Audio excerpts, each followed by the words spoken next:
Our Ecuador Amazon Wilds excursion starts out in Quito, Ecuador. It is located in north-central Ecuador in the Quillabamba River Basin, on the eastern slopes of an active stratovolcano in the Andes Mountains. With a population of 2.67 million, Quito is the second most populous city in Ecuador, after Guayaquil. Quito is at an elevation of 9,350 feet and is the capital of Ecuador, which makes it the highest official capital city in the world. Here is Diego, our tour leader, for the Amazon Wilds portion of this expedition. Our first full day in Quito, we enjoyed a musical performance by the San Mamune Disabled Children's Orchestra.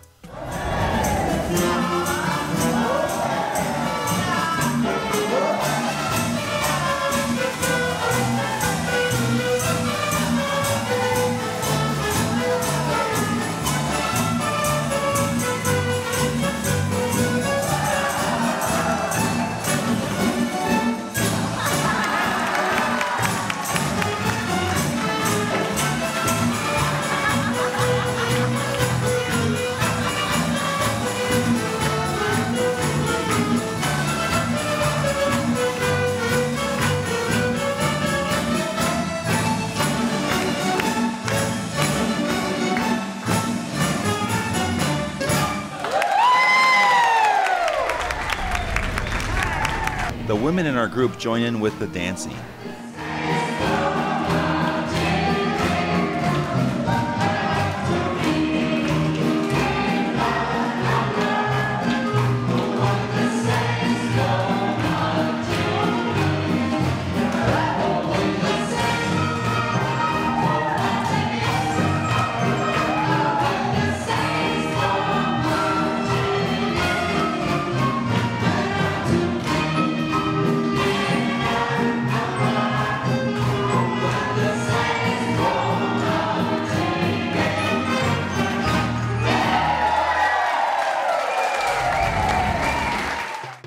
The next day we traveled overland across the Andes Mountains from Quito to Coca. We stopped a few times on the way to break up the long 8-hour drive. The first stop was at the Guango Lodge to see several hummingbirds. These hummingbirds fly so fast and rarely stop for a photo. They come whizzing by your head as you duck and try to snap their picture. Here we saw an assortment of chestnut-breasted and bluff-tailed cornets, sword-billed hummingbirds, green and sparkling volunteer, and many others. Next, we stopped for a glimpse of the daily life of the local people living on the riverfront farms in thatched roof homes. The next stop was for a great lunch where we got a group picture of all 14 of us in our tour group. From the bottom left going around the table is Bob, LaVita, Barbara, Louise, Wendy, Nancy, Charlene, Jim, Doug, Divana, Leslie, Rex, Sue, and Cindy. We drive to the top of the Andes Mountains and reach the highest point on the road of 13,294 feet, according to my handy altitude app. On the way back down the mountains, we make another stop and take in a breathtaking waterfall.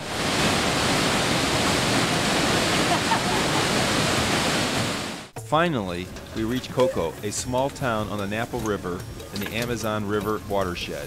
Here we get our rubber galoshes and board the motorized canoe. We take off down the Napo River to the lodge we will be staying at for the next 3 nights. The water is very smooth as the motorized canoe glides swiftly over the river. The sun is setting as we slow down to turn into one of the small tributaries. We have animals, not big numbers, but we have fish, we have caimans. As we travel quietly down this isolated stream, the sound of the Amazon insects gets louder. We are drifting deeper and deeper into the Amazon wilds as the vegetation grows thicker. The jungle sounds get louder as we get deeper into the Amazon. Finally, up ahead, there's a glimpse of the lodge. The trip from Coca to the lodge on the water is 12 miles and took about 1 hour. So this is our home in the Amazon. This is Yarina Lodge, where we are staying for 3 nights. So as we will disembark, you will please put the life jackets on the rail. We get out of the canoe and climb the steps up to the lodge for some relaxing refreshments. After a few drinks, we get our cottage assignments. The cottages have bamboo walls and a thatch roof. It is open above, and a mosquito net around the bed protects you from the critters while you sleep. Each cottage has running water, a shower, and a toilet, and even includes a hammock out on the front porch. The next morning, Diego shows us 2 cocoa pods. He splits open the pod to get to the soft white cocoa seeds.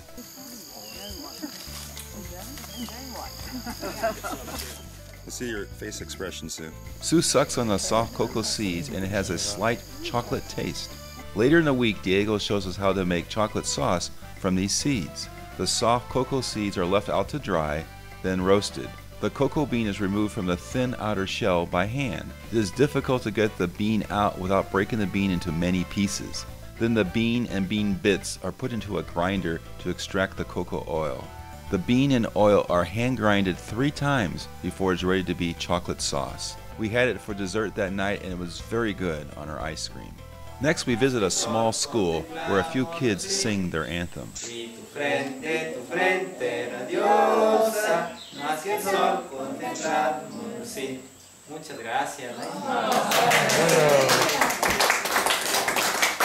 Then it was our turn to sing to the children, and we were fortunate that some of our group were professional singers.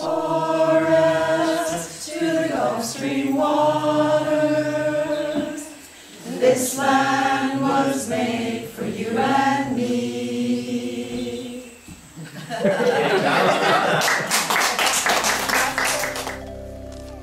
Wendy and Devana pull something out of the ground that Maria, the host, will cook for us at lunch. This is Maria's home where we'll be having lunch. The volunteers are ready to prepare the main course. Cachama. The local name of this fish is cachama. It's not tilapia. Cachama. That's how you put the salt. On the outside and the inside? Yes. So the leaf gives taste as well. Not just to protect the fish from the fire, but it's also to give taste.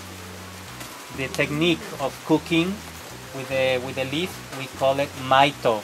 M-A-I-T-O. Maito, we pronounce. And with the leaves from the plant we call paja toquilla, is how the wrapping is tied. Okay, that's your turn. Okay, you have to open this wrapping, please. Have the ingredient inside. Yeah, when it jumps. Remember that fish I just wrapped up? Yeah. I told you. Oh my God. Oh, thank you. Here Oh my gosh. All right. Here we have some larvae or grubs. This type of larvae, it's from a type of beetle, the huge one, the rhinoceros beetle, a beetle that lay on the eggs inside the hollow tree trunk of a palm tree. So when a palm tree has fallen down because of its age, the beetle lay on the eggs inside the hollow tree trunk, and then we get the larvae. So indigenous people for centuries have consumed these larvae, which local name is chonta kuro. Chonta is the name of the palm tree, and kuro is like a larvae. So it is a rich source of protein. So this is a delicacy. In the market in Coca on Sundays, everybody eats this larvae. So this is not made for tourists. This is the real thing. In the town in Coca, in the markets, they have like the kebabs. The kebabs with about 4 or 5 larvae. The cost of the kebab is $1. Maria is showing you how to make the kebab. LaVita. Al dentro. Oh, Not me. Oh, that's terrible. oh, shishka larva. They're going to be grilled in that. Shishka larva. You're fine.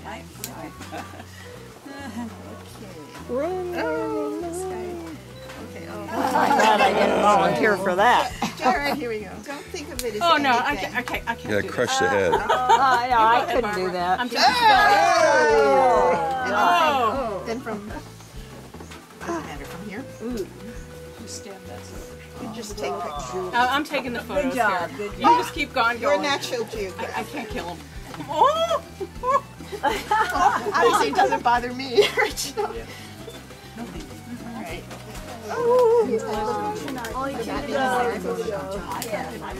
Sue, you try it. No, I did mine already. She's already Barbara's going She's on. already rewashed her Did you guys not fish before?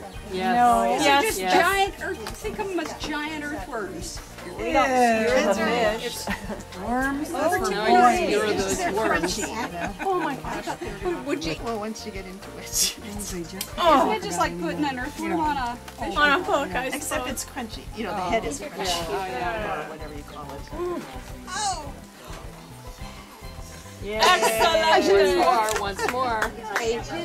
The fish and rhino shish kebabs cooked on the Barbie.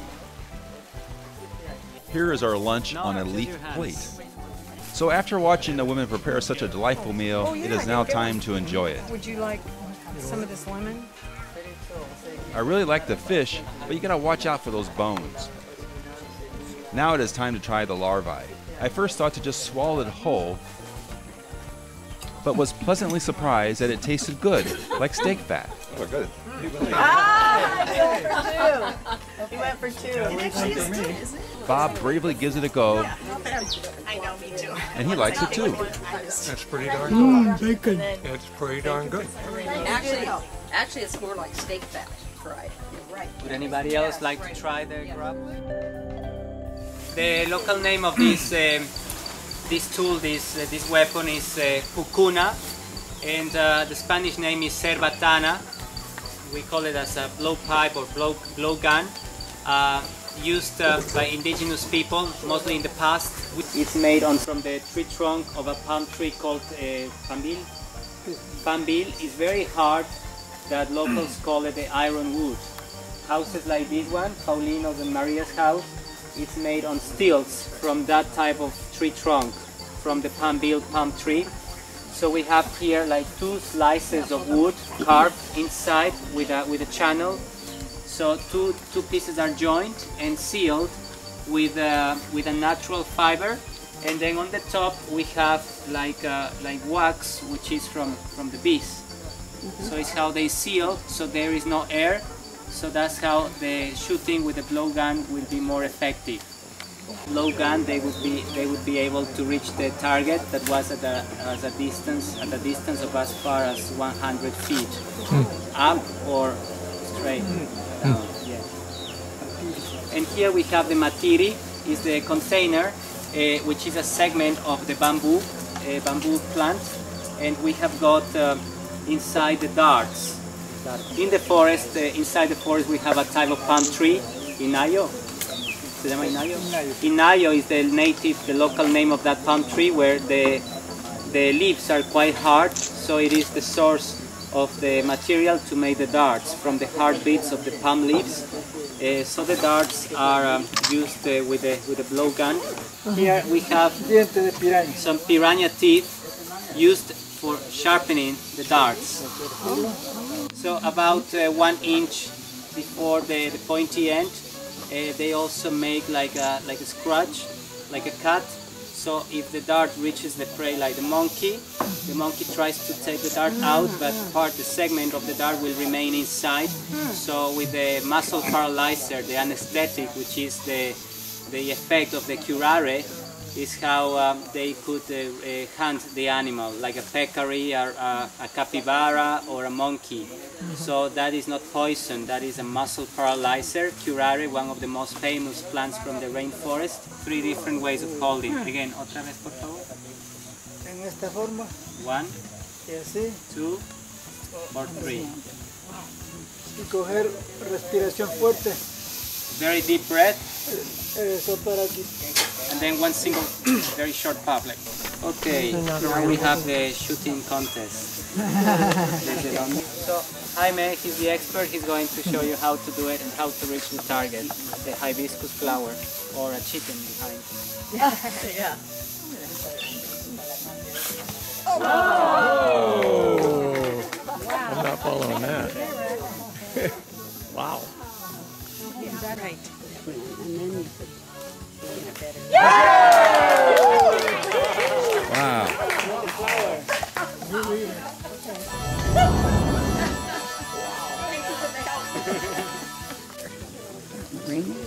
Yep.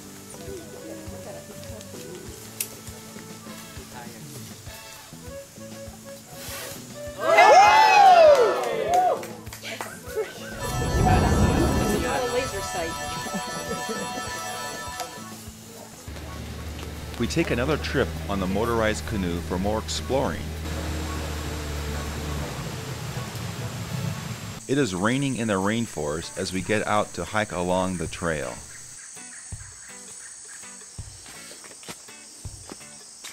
Diego points out a tree that has mysterious healing powers from its blood-like sap.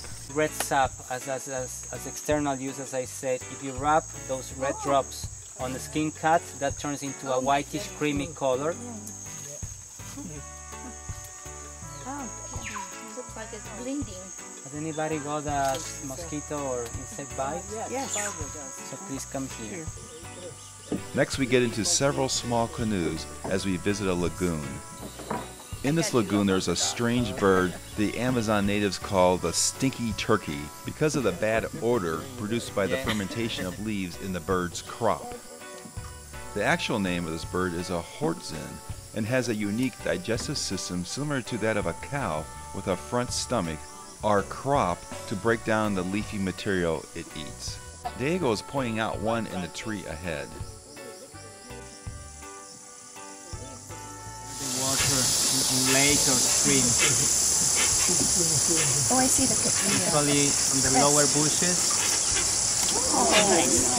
where they also nest. Great decision of dropping into the water if they feel the threat or the presence of a predator. Fall into the water and they stay in the water for about 8 minutes. And then with the claws they have on the wings, they climb back to the nest when they feel safer. There is much debate about the hortzin's relationship with the other birds. Because of its distinctiveness, it has been given its own family and suborder. We drift by a turtle on a log. Look at that butterfly. Next we spot a bright blue butterfly flying around us. We try to get closer for a better view, but it successfully evades us.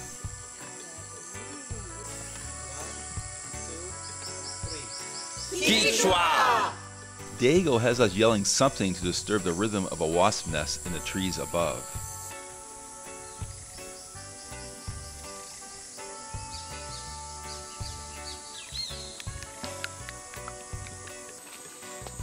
We travel to the far side of the lagoon and get out for more exploring. Quicksand. Whoa, I almost slipped in the mud. We hike deeper and deeper into the Amazon rainforest. Sue points out a beetle on a leaf. Let's eat it. And wants to know if I'm hungry.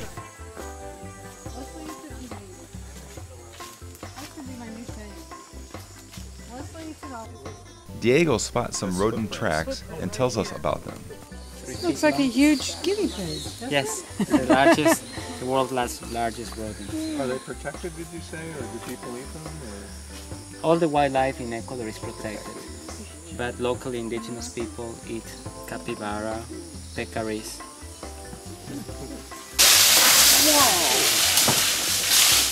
A palm tree falls right in front of us to provide a little scare. We continue on going over wooden bridges and down the trail.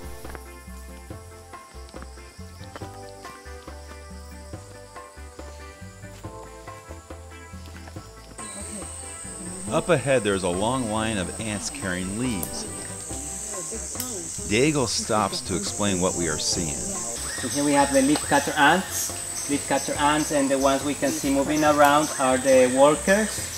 The workers that are transporting the leaves from a distance of 200, 300, 500 feet away from the nest after the tree under attack has been identified. So the leaves are being taken inside the nest into the galleries where the leaves are put aside, and those leaves would be decomposing.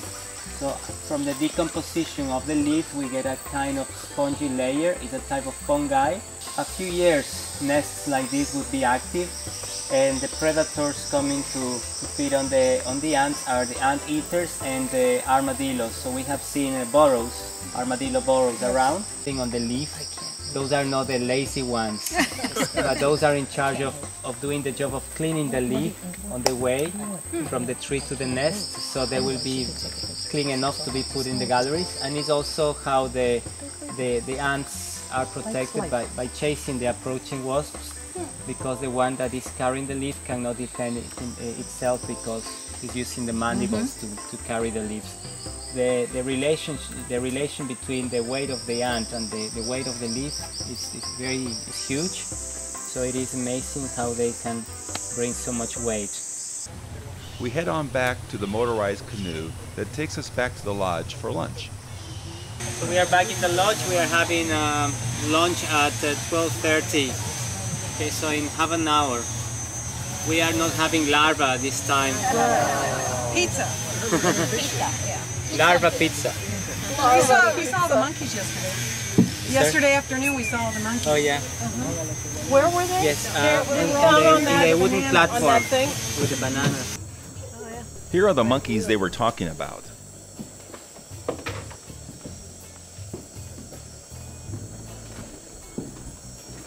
This group was out around this time every day, getting their bananas off the platform and jumping back into the woods.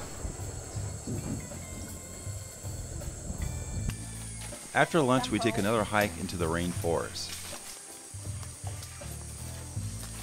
Jaime shows us a velvet toad. Diego finds a tree stem that is filled with lemon ants. These ants, when eaten alive, have a citrus taste. We ate the ants while they were crawling around on your hand, and they did have a lemon taste. Now this is a very, very large tree that Devana poses in front of. We all get our pictures taken in front of this tree. Very good with cameras, imagine. Yeah. Been taking a lot from me.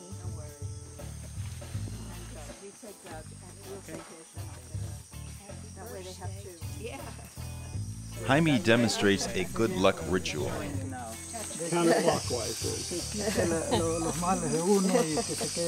Dancing, singing, it's like a mantra, repeating words, and then after 3 times running away from the tree. Yeah. Go ahead, Bob. Does anybody want to try it? Yes. Okay. There we go. Be careful, don't fall down. Yeah. Don't go and fall down. I think it's your bad luck then. Yeah, very bad luck. 3 times. Say something. You gotta be dancing. Al dento. This way, LaVita. Gotta run that way. I gotta run that way? This is a kiari vine wrapped around this tree. Jaime and Diego talk about its benefits. So to get the curare to use to hunt animals like the capybaras, like the tapir, they have to get the concentrate from the vine. That means cooking the vine. Hay que cocinarle. Cooking the vine, getting the extract, so that would be used for hunting with the blowpipe. You can take a little bit of that bark and you can put it in your tongue if you want. And then what ¿Qué happens? pasará ahí entonces? What happened? No le un efecto. You wouldn't get any effect. You would just get the. So what's it feel like? It feels numb? It's more bitter than sour. Any numbness in your mouth? No, not so far. It tastes like a bitter plant. Like you're eating. So you're eating Curare. Yeah, and just putting your tongue. Kind of bitter, not really sour. No. Another palm leaf. Another tourist bite. So Diego convinced the tourists it is perfectly okay to suck on some wild kiari bark and it won't hurt you. Of course, we have already eaten live lemon ants and barbecue larvae. What's a little poison to go with it? However, Diego tries some, but immediately spits it out. Interesting. We reached the end of this trail where they have built a large observation tower.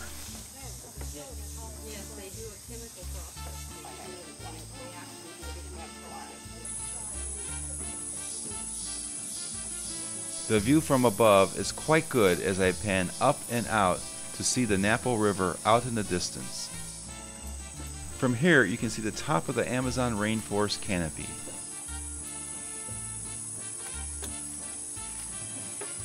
Here's another group picture of the ones that took this hike. The rainforest canopy blocks most of the sunlight from reaching the forest floor. As you can see on our way back to the cottages, it is much darker and the forest sounds gets much louder. Spooky. The next day we fly back to Quito from the Amazon. Our last day in Ecuador, we visit the equator. Diego explains that the Coriolis effect that is caused by the rotation of the Earth and is a phenomenon that causes fluids like water and air appear to curve as they travel long distances across or above the Earth's surface.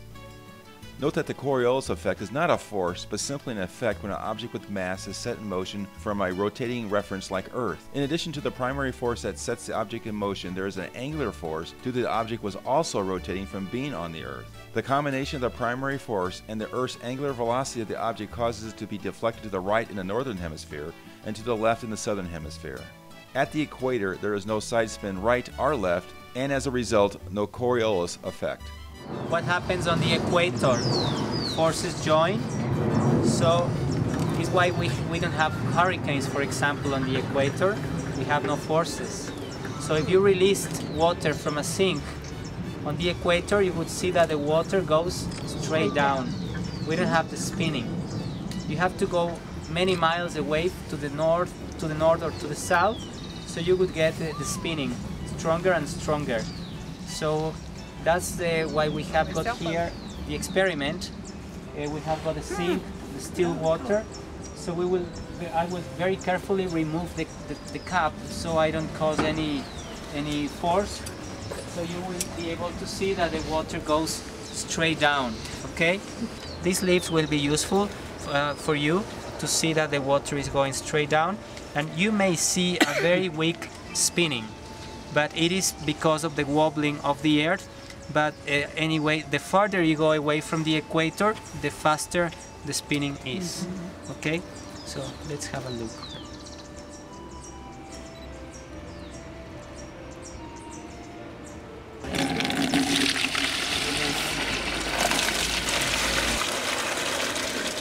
You can see it's going straight down. Just at the very end, you can see maybe very weak spinning. So the water going straight down.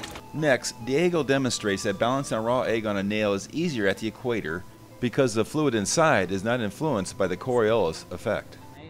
For a couple of seconds. Sue and LaVita try their hand at balancing the egg on the tip of a nail. In our area, this one's slanted.